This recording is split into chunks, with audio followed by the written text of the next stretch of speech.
Au cours des débats là, qui ont lieu sur le budget, il a été évoqué des points concernant l'urbanisme et l'organisation de la commune. Je vais profiter de ce moment de quiétude et de sérénité pour vous faire valoir mon point de vue sur un sujet particulier qui me tient à cœur, c'est bien le NERA.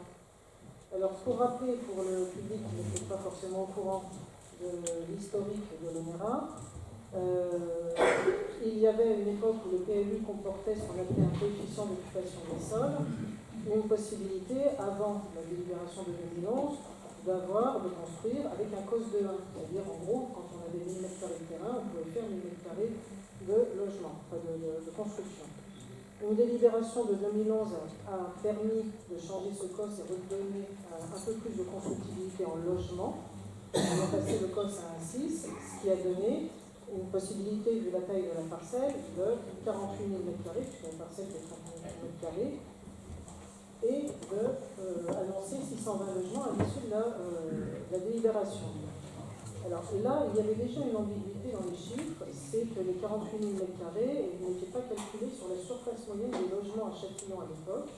À l'époque, les logements faisaient 65 m² moyens, et 65 m² moyens multiplié par les 48 000 divisé par 65 m² moyens, on arrivait à 738 logements et non pas 620. Donc il faut tenir compte de ça. Mais en même temps, c'était capé, c'est-à-dire qu'il y avait un garde-fou avec ce code de 1,6. Seulement, la loi Allure est passée par là en 2014 et la loi Allure a entraîné la suppression des COS. Donc l'engagement qui avait été pris par la délibération de 2011 auprès de nos concitoyens a disparu puisque la constructibilité était totale à ce moment-là, en fonction des règles, bien sûr, de hauteur, d'emprise, de prospect, stagiaire et tout ce qui permet quand même de donner des règles. Cette constructibilité, aujourd'hui, elle permet, grosso modo, plus de 950 logements. Donc, c'est ce que le PLU autorise. Aujourd'hui, si quelqu'un veut déposer des permis, ça peut être possible. Dans 5 ans, là, je reviens sur ce qu'a dit Mme Azad, en effet, moi, de ce que j'ai entendu de la direction générale, c'est en effet qu'ils n'évacueraient pas les lieux, ne quitteraient pas les lieux avant 4, 5 ou 6 ans. Donc, on peut faire une moyenne à 5 ans. Sachant qu'ils construisent sur Palaiseau leur bureau pour accueillir et que ça ne sera pas prêt avant. Donc dans 5 ans, quand les permis seront déposés, d'abord qui sera honnête, comment sera le PLU si on n'a pas en effet fait quelque chose pour capter, pour cette constructibilité avec un garde-fou. On sait que les promoteurs sont très respectueux de tout, mais ils sont aussi comme des grands enfants, quand ils mettent les mains dans le pot de confiture, ça va parfois jusqu'au coude. Donc jusqu'ici, il a été fait une estimation de la parcelle pour 53 millions d'euros, avec une constructibilité sur 53 000 m². Donc on n'est déjà plus sur les 48 000 qui étaient prévus avec le COS de l'ANSSI dans les années 2009. Donc voyant ça, et partant sur déjà cette petite augmentation qui avait déjà été notée par, je ne sais plus, quelqu'un du groupe de chez nous, je ne sais pas qui, Mme Mancini. Vous aviez fait déjà remarquer qu'il y avait déjà un côté un peu inflationniste avec l'apparition d'une résidence senior qui est du logement de 5 000 m². On a un chiffre toujours croissant de mètres carrés sur cette parcelle. Alors, on pourrait dire pourquoi pas. Après tout, il faut densifier, l'état de demande, le PLU l'autorise, après tout, on laisse circuler. Le problème, c'est qu'il y a quand même une densification importante de la commune pour le moment. Aller vers une surdensification n'est pas forcément bon. On n'a pas de preuve pour le moment que la circulation ira en s'améliorant avec cette surdensification. On a plutôt même la preuve du contraire. Il suffit de vouloir traverser le carrefour de la division Leclerc et d'Estienne d'Or le matin aux heures de pointe, quand on a passé 3 ou 4 heures à temps pour comprendre que ces logements-là auront aussi un impact sur la circulation locale. On sait qu'on va aussi récupérer une partie, mais pas tout, du flux de ce qui se construit sur les 14 hectares d'EDF avec la mare, pour tous ceux qui n'arriveront pas à monter dans le tramway qui est quasiment en saturation dès le matin. Certains prendront aussi leur véhicule, on ne peut pas empêcher une part non négligeable de personnes en banlieue de prendre leur véhicule. Pour toutes ces raisons, et pour beaucoup d'autres, mais surtout celles qui consistent à dire qu'on doit confirmer l'engagement pris en 2011 qui a été annulé par la loi Allure de fait, par la suppression des COS, et donc la constructibilité est réapparue de manière quasi limitée, en tout cas jusqu'à plus de 950 logements. On doit avis, puisque je suivais la chose à l'époque. L'enquête publique n'a recueilli que 13 avis positifs. Une pétition de plus de 200 signatures de riverains et d'habitants du quartier s'inquiétant en effet de la surdensification de cette parcelle. Pour info aussi, je ne crois pas qu'on doit grand-chose à l'ONERA. Je n'ai pas souvenir qu'on ait rentré beaucoup d'argent grâce à eux. Et je pense que les seules questions qu'on va se poser aujourd'hui, c'est l'intérêt général, l'intérêt de ville et de garder une qualité de vie sur notre quartier, la prise en compte de notre densification régulière sans densification. Et petite comparaison, sur l'ONERA de Meudon qui fait 10 hectares et qui va aussi être regroupé sur Palaiseau, il est prévu 45 à 60 000 m². Sur la ZAC aérospatiale qui fait 3 hectares comme l'ONERA, il y a eu 450 logements, c'est-à-dire 40 000 m². Donc il serait bon qu'on garde à peu près les mêmes épures, les mêmes densités, si on veut garder notre qualité de vie. C'est pour ça que j'ai demandé, et je maintiens ma demande, et je la réitère, une modification du PLU pour mettre un garde-fou à ce qui se décidera quand les permis sont déposés. Alors on peut vous opposer en effet que des concessions, conventions et autres actes de vente peuvent comporter des chiffres qui borderaient en effet des constructibilités. En même temps, la seule ville, c'est le PLU pour instruire un permis, et ça, tant qu'il n'est pas capé, tous les actes sont révisables. On a fait quand même 9 révisions du traité de concession avec Bouygues Sophie sur le cœur de ville. Ça veut dire que ce qui est possible une fois peut être une fois déjà sur la démarche. Je vais terminer, je parle vite pour ne pas vous faire perdre trop de temps. La dernière chose, c'est qu'en effet, ouvrir aux modifications du PLU présente un risque. Un risque que ce soit un outil politique, on perd ça à chaque personne qui est en période électorale, et qu'on peut en effet s'engouffrer là-dedans. Des personnes qui auront envie de s'en servir pour dire je vais faire valoir des promesses réalisables ou non, parce que toutes ne sont pas réalisables, et récupérer des voix de cette manière-là. On ne gagnerait pas à la fin, parce qu'en fin de compte, elle se mettrait à dos si elle n'arrivait pas à caper et à border cette constructibilité. Elle perdrait, si on fait du clientélisme, tout l'électorat du quartier de l'ONERA, qui est très très attentif à ce qui va se faire là-dessus, et qui lui suivra ceux qui ont pris les décisions en effet de dire on va maintenir et maîtriser l'organisation de ce site, on ne doit rien à l'ONERA et on prend en compte l'intérêt général. Donc si cette modification un jour devait se faire, et je pense qu'il faut la lancer vite, et je pense que je vais redemander officiellement en maire si on veut bien la lancer, si elle devait se faire, je pense qu'il serait sage, ça serait faire de grande sagesse et de prise en compte de l'intérêt général, que de ne pas s'engouffrer avec des propositions trop poussées et trop irréalistes. Voilà ce que j'avais à dire. Et formellement, je redemande à Monsieur le maire à ce qu'on lance une modification du PLU sur le site de l'ONERA pour le calcul.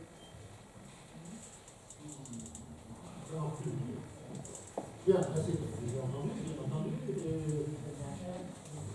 Sylvie Lafort a soulevé en effet une difficulté que la modification du PLU qui serait. Vous m'entendez? Que la modification du PLU qui serait entamée risquerait, en cette période électorale, d'être dévoyée et par conséquent serait polluée par ce débat. Donc je pense qu'il faut peut-être le faire, en effet, mais le mieux c'est quand même d'attendre que les élections soient passées et de le faire. Maintenant, nous sommes en discussion, comme tu le sais, il y a une réunion chez le préfet la semaine prochaine. Il faudrait voir, je dis une inquiétude, peu importe qu'on inscrit, qu'on fasse le PLU ou pas.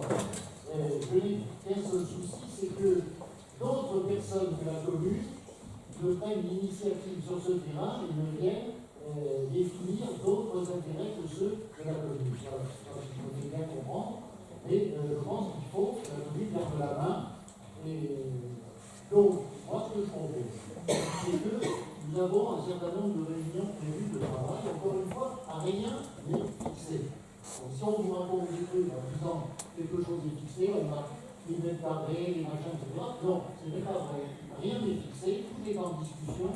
Il nous faut travailler, essayer d'approfondir, mesurer les risques et les avantages de telle ou telle position, et puis nous déciderons ça dès que ce cycle de rencontres sera terminé. Il y en a 4 prévus dans les 2 semaines qui viennent. On va le faire. quand même fixé une constructibilité à 53 000 mètres carrés. Non, rien n'est fixé. Il y a des gens qui demandent, il y a des gens qui demandent, on va demander, et nous avons pas nous de décider. Moi, je fais pour la souveraineté entière du conseil municipal. Alors, et quand on sera saisi, quand on aura étudié, quand on aura le temps, on en discutera. Et enfin, maintenant, si vous voulez ne rien faire, si vous voulez prendre le risque que d'autres décident pour nous, en effet, il faut faire ça. Donc c'est pas top, oui, probablement, mais avec, en ayant mesuré toutes les hypothèses possibles. Aujourd'hui, nous ne les avons pas. Voilà. Monsieur Bilouz. Je rejoins Madame Laforce sur ce sujet-là.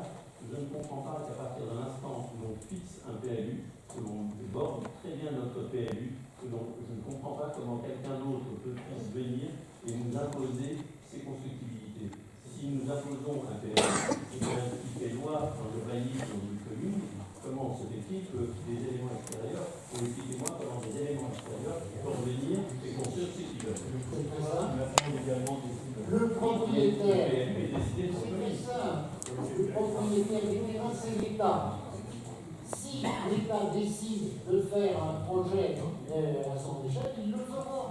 Donc il vaut mieux fixer. Je suis d'accord pour le PLU. Le PLU ne vous apportera pas, quoi que vous puissiez dire, la sécurité absolue. Il n'y a pas de sécurité absolue. Il n'y en a pas.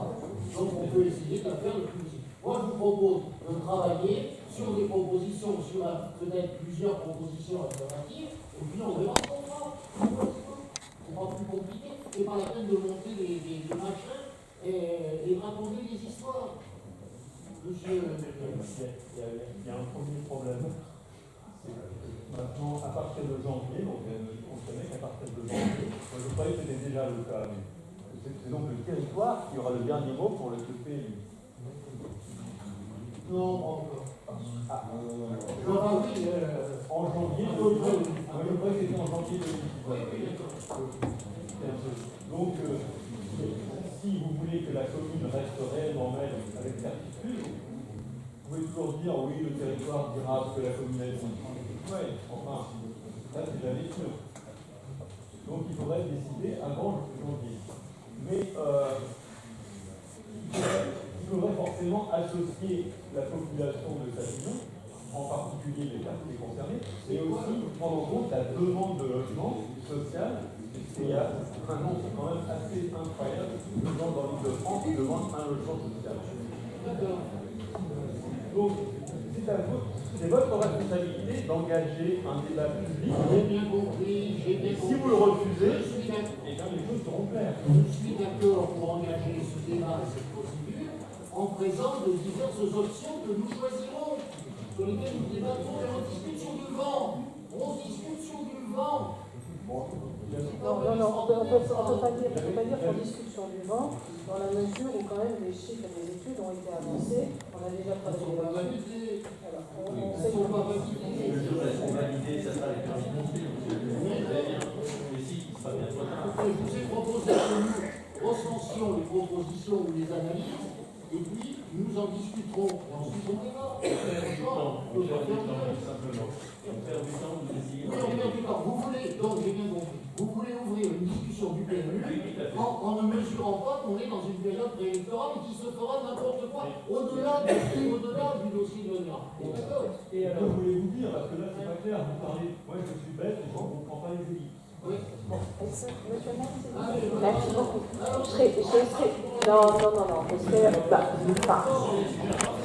Ça s'appelle la démocratie locale, monsieur le maire. Voilà, nous sommes élus, désolé, nous nous exprimons.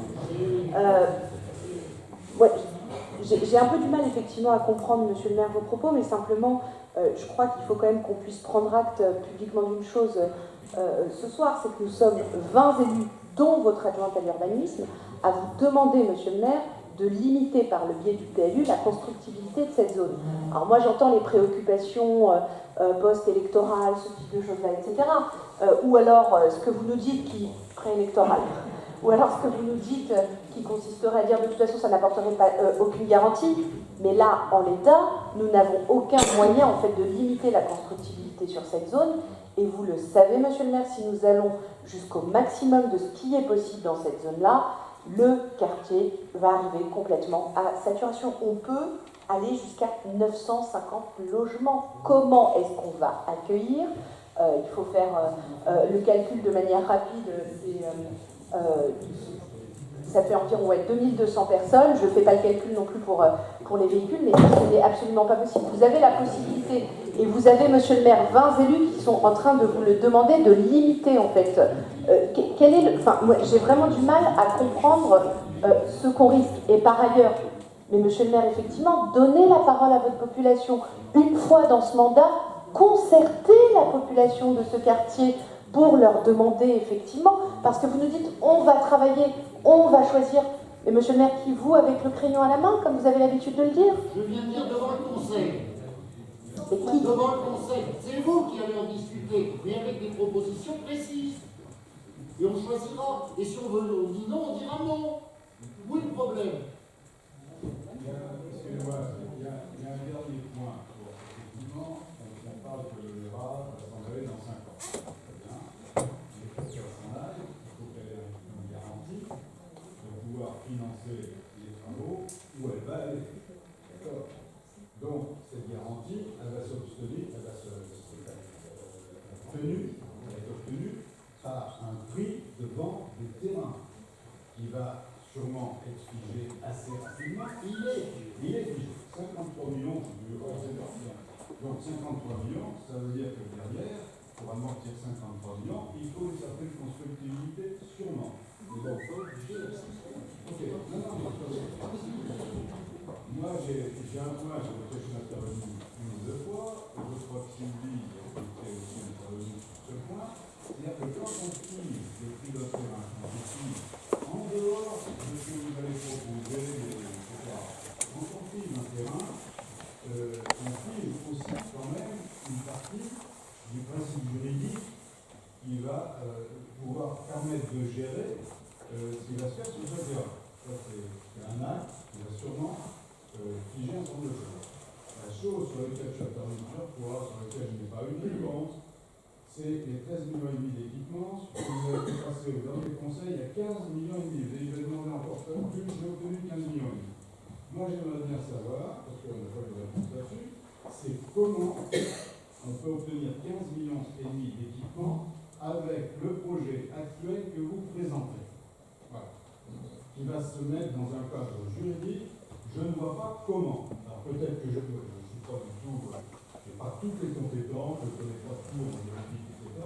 Mais en interrogeant un certain nombre de choses, je n'ai pas trouvé le système juridique par lequel on pourrait nous faire financer gratuitement 15,5 millions. Ou alors, il y aura 15,5 millions d'équipements, il y aura une partie qui sera financée par le projet, puis l'autre partie, ce sera la commune qui le verra. Mais pour le moment, il n'est pas trop. Et Sylvie a été intervenue là-dessus, parce qu'il y a une ou deux possibilités juridiques, mais on n'a pas trouvé les 15,5 millions au moment. Tu confirmes ou pas? C'est là-dessus. Elle confirme. Elle confirme. Mais moi aussi, je confirme. C'est là-dessus que nous travaillons. On n'a pas de projet. Quand on aura des hypothèses, on viendra en discuter tranquillement. Mais on fait des supputations sur l'avenir alors qu'on ne sait pas. On ne sait pas. Donc j'ai une réunion notamment à laquelle Sylvie viendra aussi, chez le préfet, nous discutons de cela. Nous discutons avec l'établissement public foncier d'Île-de-France pour savoir comment, en effet, l'équation pourrait se résoudre. Nous n'avons pas les éléments. Moi, excusez-moi, je n'aime pas parler sans les éléments. Donc quand on les aura, dès qu'on les aura, et on les aura rapidement, et bien on verra. L'équation qui permet de vous dire en face des équipements publics, parce que quand même, l'intérêt de la commune, c'est peut-être aussi de récupérer de quoi se financer une école, un gymnase, et c'est ce qu'on avait prévu, et l'extension du parc. Voilà. Mais moi, tant que je serai maire, je n'ai pas l'intention de me laisser mener à la baguette par les promoteurs. Comme vous croyez que c'est eux qui font la loi. Ce n'est pas le cas. Donc on travaille à des hypothèses. Dès qu'on aura ces hypothèses, je reviens devant vous et on en discutera ensemble. Un point c'est tout, c'est pas plus compliqué. Et arrêtons de faire des fantasmes sur un avenir que vous construisez parce que ça vous arrange. Non, désolé, c'est pas comme ça qu'on peut travailler. Non, je ne pense pas qu'on puisse parler de fantasme pour le moment, puisqu'on a quand même des chiffres qui ont été donnés. 53 millions, c'est pas sorti du chapeau sans mettre en face mètres carrés de constructibilité. Il y a un avis des domaines. Si ça n'est pas possible, Non, monsieur, eh bien on ne le fera pas. c'est terminé. Il y a un avis des domaines qui dit 53 millions, 53 000 mètres carrés. Voilà, comme ça, c'est clair. Bon, ce qu'on sait, là encore, c'est que Ça n'est pas notre décision, Sylvie. les 53 000... J'ai terminé. 53 millions, 53 000 mètres carrés et 13,5 millions de participation pour une école. Pour moi, on n'a pas, en effet, à subir une augmentation des mètres carrés pour payer et financer des écoles. C'est pas comme ça qu'on urbanise. Mais par contre, c'est quand même la même chose. Et si on compte 53 000 mètres carrés, 53 millions, on arrive, avec 62 mètres carrés moyens, à 855 logements sur la parcelle. Donc il faut repartir de la DI de 2011 avec uniquement comme chiffre 620 logements à 62 mètres carrés moyens, et on part de ça, et avec une estimation des domaines sur cette base. À ce moment-là seulement, on pourra dire, on confirme et on transforme l'essai de la DI de 2011. C'est tout. On est d'accord? Oui. Désolé, monsieur le maire, mais il y a encore quelques temps, vous nous assurez que quand vous serez là, il n'y aura pas plus de 620 logements. Et puis tout d'un coup, au cours d'un conseil municipal, vous nous avez sorti une résidence service de votre chapeau. Je suis désolé, on n'était pas au courant de cette histoire-là. Vous nous avez promis. Ça a été une délibération? Je sais pas si C'est c'était un une projet délibération, communal? vous Non, l'avez mais c'est un annoncé. projet communal. C'était vous. Oui, c'est une hypothèse. Donc, vous nous avez toujours parlé de 620, mais jamais de résidence service. C'est une Donc, hypothèse. peut-être que dans 6 mois, vous allez nous rajouter de conceptions supplémentaires. Oui, bien sûr, c'est ça. On vous dit des trucs et vous les écoutez pas. Il y a que vos Vous écrivez des choses dans le châtillon information, qui est le principal outil d'information à la population en parlant d'une résidence-service, et ensuite vous nous dites, mais non, ce sont des hypothèses. Mais dans ce cas-là, donc vous mentez à la population dans le châtillon info. Oui, voilà, c'est ça.